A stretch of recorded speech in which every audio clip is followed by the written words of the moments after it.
We moved for the quiet, for the kind of peace that came with white fences, neighbors who waved with all 5 fingers, and lawns wide enough to breathe on. I really thought we'd found it. For a whole 7 days, I believed the dream. I grilled steaks on night 2 like I was baptized in the backyard.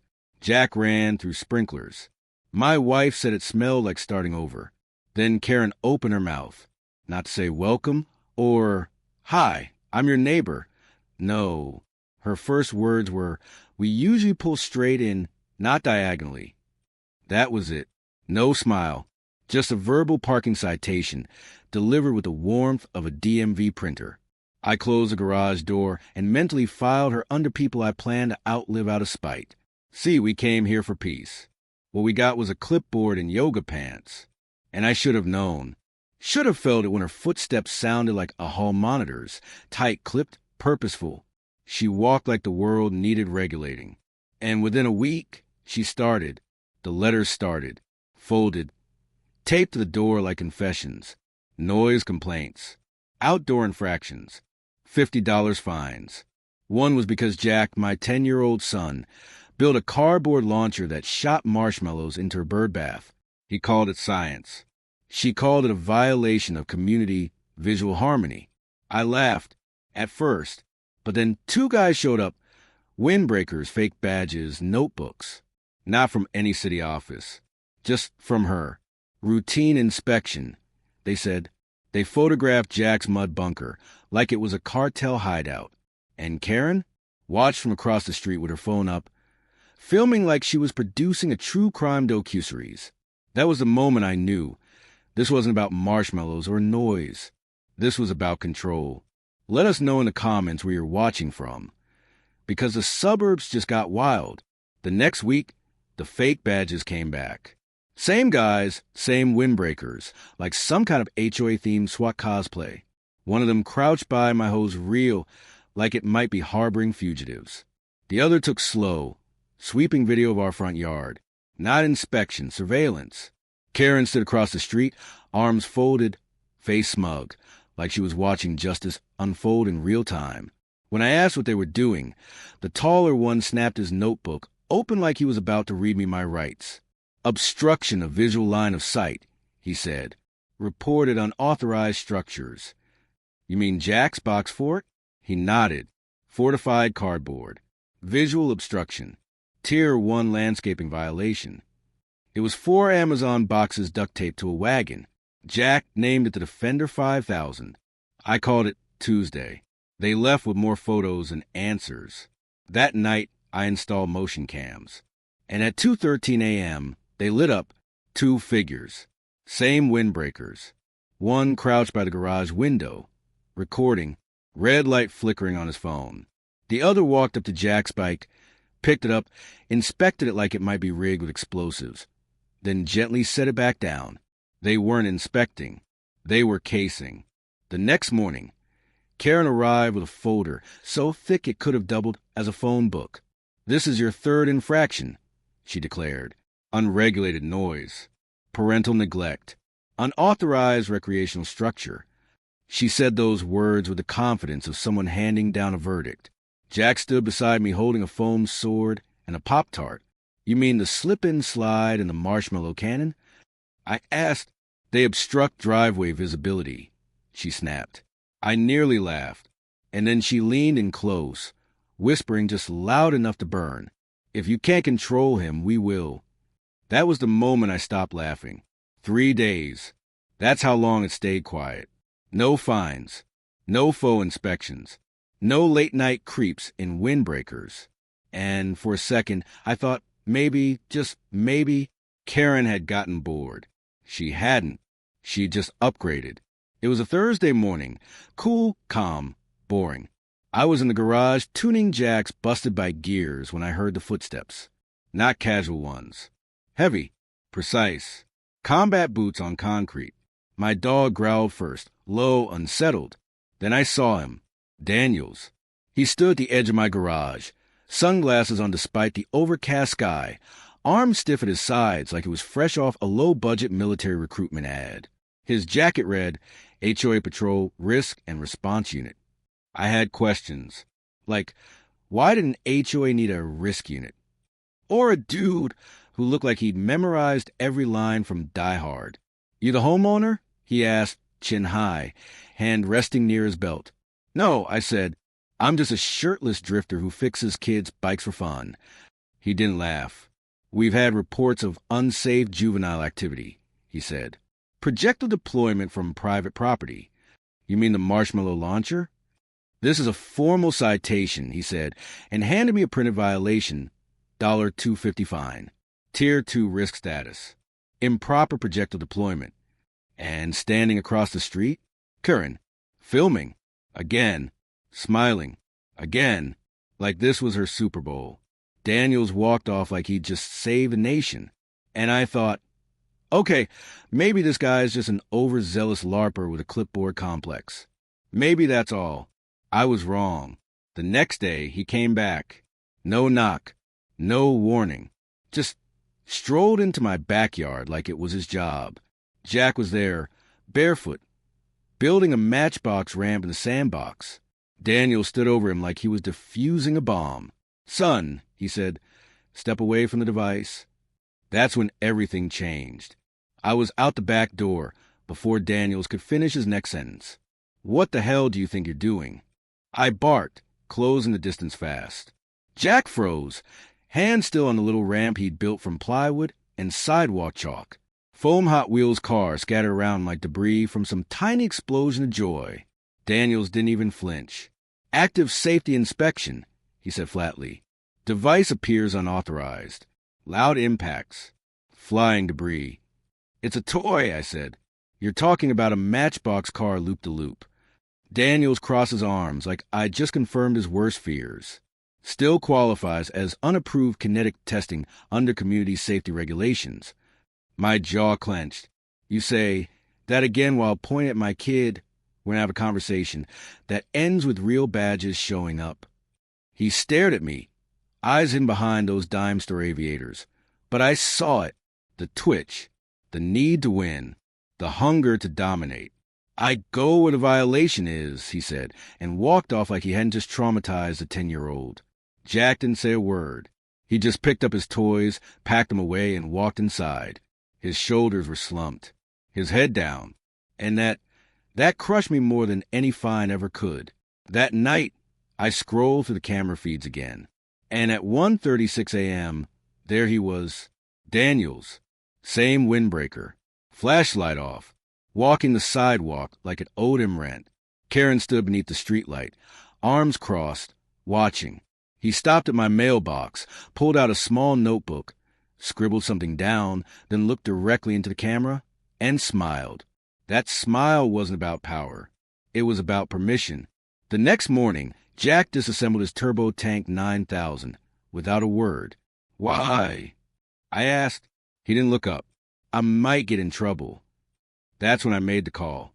I didn't call the HOA. I didn't call 911. I called my brother. He's not just family, he's a sheriff. And when I told him what was happening, his voice changed. Tell me everything, he said. So I did. About Daniels. About the fake patrols. About Karen's escalating war over cardboard and joy. About the gun-shaped authority he carried around like a threat waiting to happen. 2 hours later, I had a name.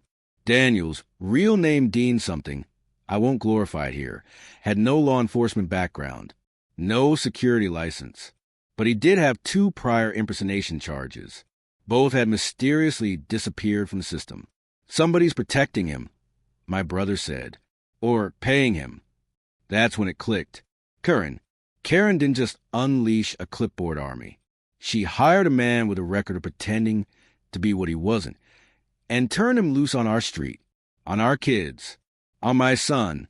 But that wasn't even the worst part, because 2 days later, Daniels came back. He didn't speak, didn't knock.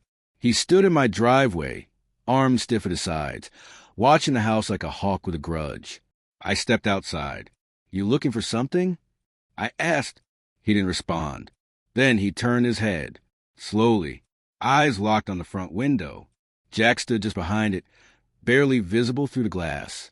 That's when I saw it. Not just the focus, the intent. Daniels wasn't on patrol. He was watching a child like a threat he hadn't neutralized yet. And the next time he came back, he wasn't holding a clipboard. He was carrying a loaded gun.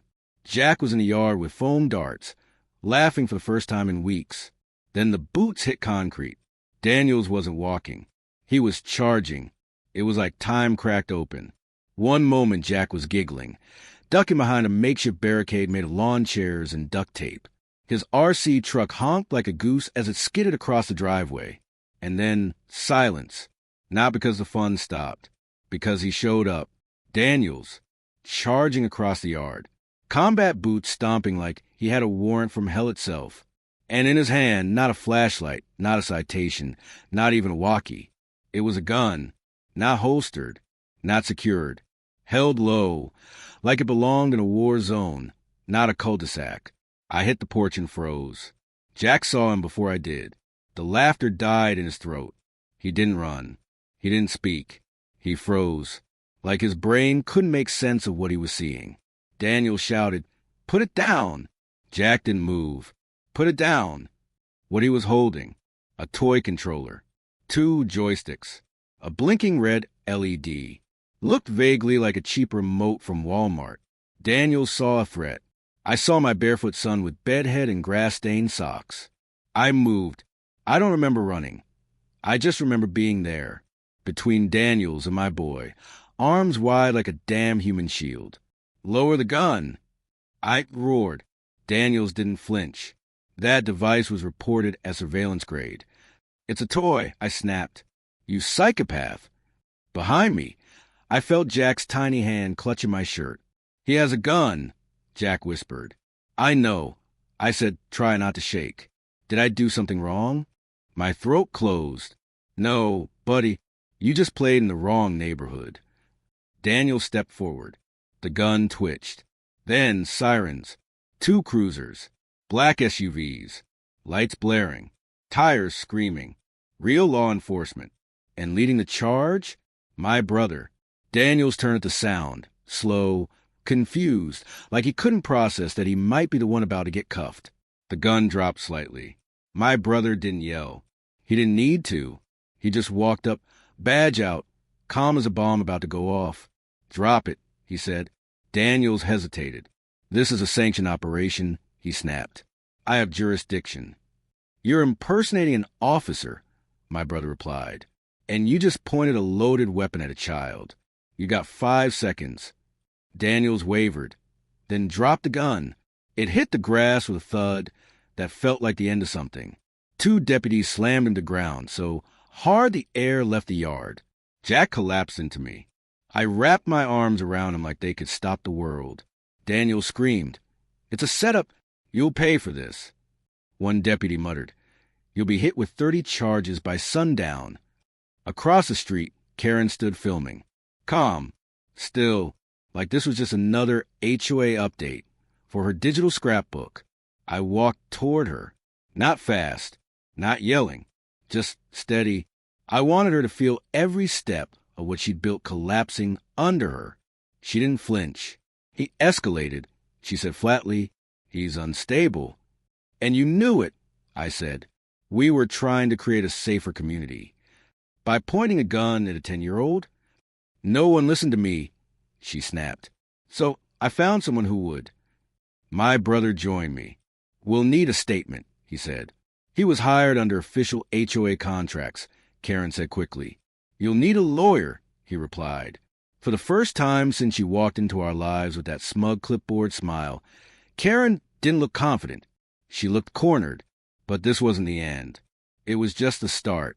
By nightfall, Daniels was booked, his weapon tagged and bagged. His badge? A plastic joke. His authority?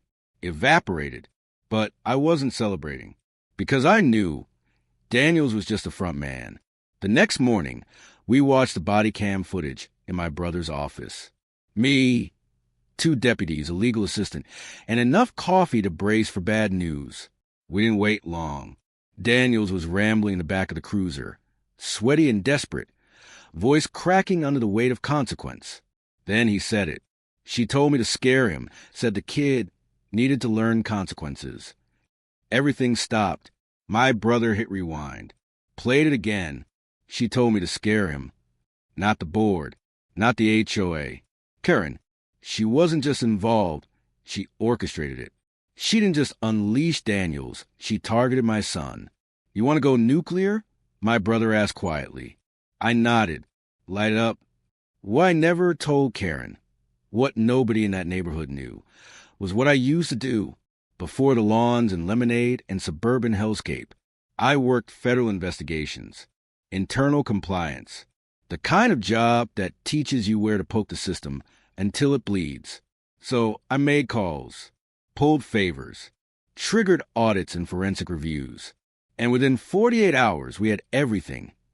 HOA's violation logs, financials, citation records, redacted documents that weren't so redacted anymore, Karen's forged emails, fines rerouted into a consulting account tied to a fake business. Guess whose name was on the account? Karen and her dog. 14 grand skimmed from enforcement fees, straight into a vacation fund. I scheduled a meeting with the board. Only 3 members showed. One looked sick. The other couldn't stop clicking his pen. I dropped the folder on the table like a guillotine. She never asked your permission, I said. She just told you what to believe. They didn't deny it. They just looked scared. They suspended Karen within the hour. But I wasn't done. I filed 3 actions that same afternoon. 1, civil suit for harassment and child endangerment. 2, petition to dissolve the current HOA board and force emergency elections. 3, a letter. Just 1, folded, quiet, slipped into Karen's mailbox like a final verdict. You should have stuck to trash bins. Now you're the one being taken to the curb. Her ring cam caught the moment she tore it in half. The next morning, she exploded. No shoes, no plan, just wild hair, crumpled folders, and a scream that echoed down the block like a banshee in freefall. He's manipulating the system. He has friends in government, she shrieked. From somewhere across the street, a kid shouted, "Bah!" The laughter didn't stop. Karen spun in place, looking for control, and finding none. Someone filmed it, of course. By sunset, the video was viral. Karen mid-street. HOA badge swinging like it still meant something. Her legacy collapsed into hashtags and meme captions. The press showed up next, hungry for quotes. But Karen locked her doors. The clipboard? Gone. The power? Evaporated. Jack, for the first time in weeks, went outside. Not loudly, not far, but enough. I found him digging in the flower bed with a spoon. You building something? I asked. A bunker, he mumbled, in case she comes back. For what? Snacks. Nerf darts. Picture of Mom. In case I forget what normal feels like. That one broke me. You're safe now, I whispered. He looked up, squinting. For real? I nodded. He handed me the spoon. Your turn. So we dug, quietly, side by side, in the dirt, in the sun, in a piece that felt like maybe, just maybe, the storm had passed. But I was wrong, because the list wasn't finished yet. 2 days later, we got a call. Another family, another street, same officer, same fake badge. This time, the kid, 9 years old, nonverbal, ended up in a hospital. Skull fracture, concussion, and the only reason the parents found out who was behind it was because they saw Karen's meltdown online. We met at a park. Quiet place. Their son, Eli, was asleep in the back seat, forehead wrapped in a soft cast. I thought I was overreacting, the father said, staring at nothing. You weren't, I replied. She sent him to our house? The mom asked. I nodded. She did. That night we filed a joint claim. 2 families, 2 children, 1 system, 1 monster hiding behind bylaws. But it didn't stop there. We kept digging. Through Daniel's route logs, his call history, Karen's email backups we pulled from a supposedly wiped hard drive. What we found made everything that had come before look like an opening act. There was a list. 87 addresses. Color-coded. Not properties. Targets. Each marked with phrases like, Visible children, surveillance potential, noise risk. Jack and Eli, labeled completed. One house marked pending. It wasn't just abuse of power. It was profiling, organized, strategic, quiet. So we went loud. Press conferences, legal actions. We turned Karen's clipboard empire into kindling and struck the match. The board resigned. The HOA dissolved. Karen's assets? Frozen. Her house? Flagged for municipal review. Every fine she ever issued, voided. Every complaint, wiped.